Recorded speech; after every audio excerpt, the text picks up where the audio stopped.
জয় জয়তে সদৌ মৰাণ ছাত্ৰ সন্থাৰ তৰফৰ পৰা আমি ৰাইজলৈ সেৱা আৰু সংগ্ৰামী অভিবাদন জ্ঞাপন কৰিছোঁ।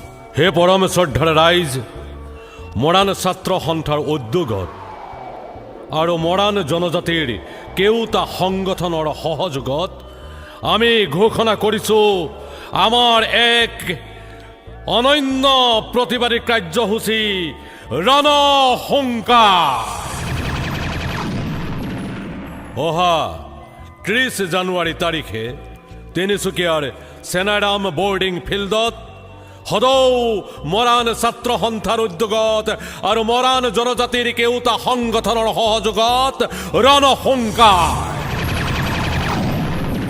হয়, আমি আজি সংকাৰ দিবলৈ বাধ্য হৈছোঁ। ৰণসংকাৰ আমি সকীয়াই দিব খুজিছোঁ ৰাজ্য চৰকাৰক, আমি সকীয়াই দিব খুজিছোঁ দিল্লীৰ কেন্দ্ৰীয় চৰকাৰক। হেৰৌ জুইলৈ নেখেলিবি ৰঙা চকু দেখুৱাই, সকীয়ালো এই শেষবাৰ। আমি সদৌ মৰাণ ছাত্ৰ সন্থাই দিছোঁ ৰণসংকাৰ। আমাৰ দাবিক যদি বাৰে বাৰে কৰি থাক অগ্ৰাহ্য, যদি আমাক প্ৰতাৰণা কৰি থাক বাৰম্বাৰ, তেনেহলে এয়া আমাৰ ৰণসংকাৰ কৰি দিম ছাৰ খাৰ, কৰি দিম ছাৰ খাৰ।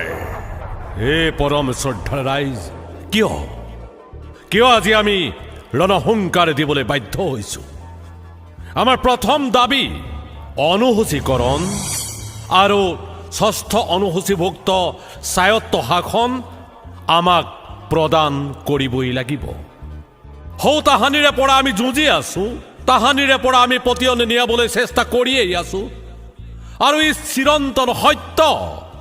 অথচ অনুসূচীকৰণ আৰু 6ষ্ঠ অনুসূচীভুক্ত স্বায়ত্ত শাসন প্ৰদানৰ ক্ষেত্ৰত চৰকাৰে আজি ইমান দিনে হেমাহি কৰি আছে, আৰু তাৰেই প্ৰতিবাদত এয়া আমাৰ ৰণসংকাৰ।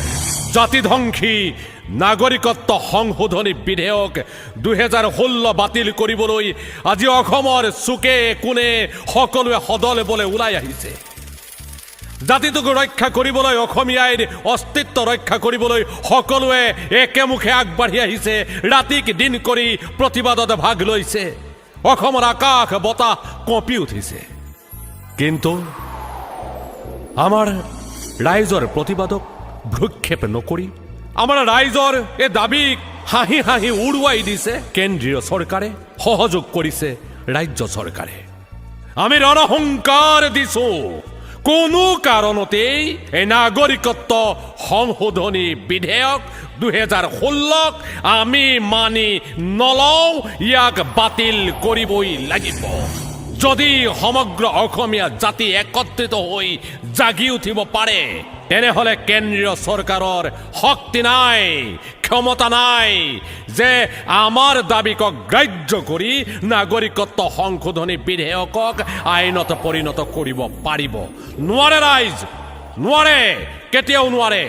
যদি 7টা তেজাল ডেকাই 7টা মাতাল ঘোঁৰা 7খন সমতল ভূমিত একেলগে চেকুৰাৰে কম্পিত হয় দিল্লীৰ ৰাজ দৰবাৰ, আহক আমি তাকেই কৰোঁ, তাকেই কৰি দি যাওঁ আমি কেন্দ্ৰক, ৰাজ্য চৰকাৰক ৰণসংকাৰ। বাতিল হ'বই লাগিব, বাতিল হ'বই লাগিব। নাগৰিকত্ব সংশোধনী বিধেয়ক 2016 বাতিল হ'বই লাগিব। আজি আমি ৰণসংকাৰ দিব খুজিছোঁ। আমি দাবী জনাইছোঁ যে তৈল ক্ষেত্ৰ ব্যক্তিগতকৰণ বাতিল কৰক, বাতিল কৰিব লাগিব। আজি ব্যক্তিগতকৰণ কৰি পেলাব বিচৰা হৈছে তৈল ক্ষেত্ৰসমূহক। এয়া কি আমি আশা কৰিছিলোঁ আমাৰ নিৰ্বাচিত চৰকাৰখনৰ পৰা? কোনো কাৰণতে আমি মানি নলওঁ। আমি দাবী জনাইছোঁ যে আমাৰ তৈল ক্ষেত্ৰসমূহক বিভিন্ন ষড়যন্ত্ৰ কৰি ব্যক্তিগতকৰণ কৰিবলৈ যি নিকৃষ্ট ষড়যন্ত্ৰ কৰিছে, সেই ষড়যন্ত্ৰ বাতিল কৰক। পৰম শ্ৰদ্ধাৰ ৰাইজ, সদৌ মৰাণ ছাত্ৰ সন্থাই এই যে ৰণসংকাৰ দিবলগীয়া হৈছে, তাৰ এটি অন্যতম দাবীয়েই হৈছে অৰুণাচল প্ৰদেশত বাস কৰা মৰাণ জনজাতিক স্থায়ী বাসিন্দাৰ প্ৰমাণপত্ৰ প্ৰদান। কেৱল মৰাণ জনজাতি বুলিয়েই আমি ক'বলৈ নাযাওঁ, আমি সকলোৱে জানো সেইদিনালৈকে আমি হাত ভনী একেলগে বৰ অসম হৈ আছিলোঁ। আজি অৰুণাচলত তাহানিৰে পৰা যুগ যুগ ধৰি বসবাস কৰি আছে মৰাণ জনজাতিকে আদি কৰি আমাৰ বিভিন্ন থলুৱা খিলঞ্জীয়া জাতি।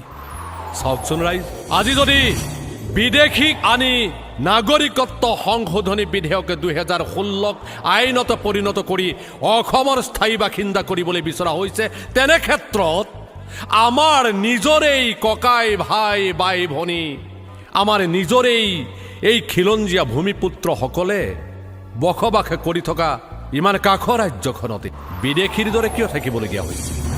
আজি অৰুণাচল প্ৰদেশত মৰাণ জনজাতিৰ বহুতো লোকে বিদেশীৰ দৰে থাকিবলগীয়া হৈছে। অৰুণাচল প্ৰদেশত বাস কৰা মৰাণ জনজাতিক আৰু যিসকল ভূমিপুত্ৰ আমাৰ বিভিন্ন জনগোষ্ঠীয় লোক আছে, সকলোকে স্থায়ী বাসিন্দাৰ প্ৰমাণ পত্ৰ দিয়া হওক, দিব লাগিব। কাৰণ আমি ভাৰতীয়, আমি অসমীয়া। যদি আমাৰ মৰাণ জনজাতিক ভাৰতীয় হৈ থকাটো বিচাৰে, যদি আমাক সঁচাকৈ থলুৱা ভূমিপুত্ৰ হিচাপে স্বীকৃতি দিব বিচাৰে, তেনেহ'লে আমি উদাৰ চিত্তে সকলোকে বড়ৌচাৰ আদৰ্শৰে সাৱটি লৈ সমন্বয় ৰচনা কৰিম। কিন্তু যদি আমাক ৰাজ্য চৰকাৰে, আমাক কেন্দ্ৰীয় চৰকাৰে সদায় শোষণ কৰি থাকিব বিচাৰে, আমাক যদি আমাৰ মৰ্যাদাৰ পৰা বঞ্চিত কৰি ৰাখে, আমাৰ ন্যায্য প্ৰাপ্তিৰ পৰা যদি আমাক বঞ্চিত কৰি ৰাখে, তেনেহ'লে কিন্তু আমি সমগ্ৰ মৰাণ জাতিয়ে প্ৰমাণ কৰি দিবলৈ বাধ্য হ'ম যে হয়, আমি মৰাণসকলে যুঁজিব জানো। বীৰ ৰাঘৱৰ আদৰ্শৰে আমি আকৌ সেই প্ৰজা বিদ্ৰোহৰ সূচনা কৰিবলৈ বাধ্য হ'ম।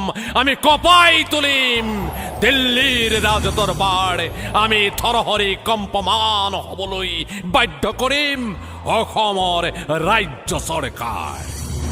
হে পৰম শ্ৰদ্ধাৰ ৰাইজ, আমি আপোনালোক সকলোকে কৰজোৰে অনুৰোধ জনাইছো, আমি আপোনালোকক আহ্বান জনাইছো, আহক আমি সদৌ মৰাণ ছাত্ৰ সন্থাৰ উদ্যোগত, মৰাণ জনজাতিৰ কেওটা সংগঠনৰ সহযোগত আমি প্ৰমাণ কৰি দিওঁ, আমি দেখুৱাই দিওঁ কিয় মৰাণসকলক বীৰ জাতি বুলি কোৱা হয়, কিয় এই মৰাণসকলৰ বীৰত্বৰ ওচৰত বহুতেই শিৰ নত কৰিবলগীয়া হয়। হে পৰম শ্ৰদ্ধা ৰাইজ, আমাৰ বীৰত্ব অপৰিসীম। আমি আজি আমাৰ বীৰত্ব প্ৰকাশ কৰি ৰণহংকাৰ দিবলৈ বাধ্য হৈছো। আমি আন্তৰিকতাৰে কামনা কৰিছো অহা 23 জানুৱাৰী 2019 আপোনালোক সকলো আহক, আমি তিনিচুকীয়াৰ চেনাইৰাম বৰ্ডিং ফিল্ডত একত্ৰিত হওঁ। আহক, পুৱাৰ ভাগতে আহক, আমি সকলো একত্ৰিত হওঁ, আমি কঁপাই তোলো আকাশ বতাহ আৰু আমাৰ প্ৰত্যেকটো দাবী মানি ল'বলৈ আমি ৰাজ্য চৰকাৰক আৰু কেন্দ্ৰীয় চৰকাৰক বাধ্য কৰোঁ। আমি পাৰিম বাধ্য কৰিব। আহক ৰাইজ, আমি সকলোৱে একত্ৰিত হৈ ঘোষণা কৰোঁ যে আমিতো দিগন্তত দিশহাৰা অস্তগামী বেলি নহয় যে আন্ধাৰৰ ওচৰত নতজানু হ'ম। আমি দিগন্তত দিশহাৰা অস্তগামী বেলি নহয় যে আমি আন্ধাৰৰ ওচৰত নতজানু হ'ম। অন্ধকাৰৰ মাজতো সংগোপনে অথচ নিৰ্ভীকভাৱে জ্বলি থকা আমি একোটা দোকমোকালি। সদৌ মৰাণ ছাত্ৰ সন্থা দোকমোকালি, মৰাণ জনজাতিৰ কেওটা সংগঠন একোটা দোকমোকালি। আমাৰ বুকুতে লুকাই আছে পোহৰৰ প্ৰতিশ্ৰুতি। আহক, আপোনালোক সকলোকে পুনৰবাৰ নিমন্ত্ৰণ জনাইছোঁ অহা 23 জানুৱাৰী চেনাইৰাম বৰ্ডিং ফিল্ড, তিনিচুকীয়া। ধন্যবাদ।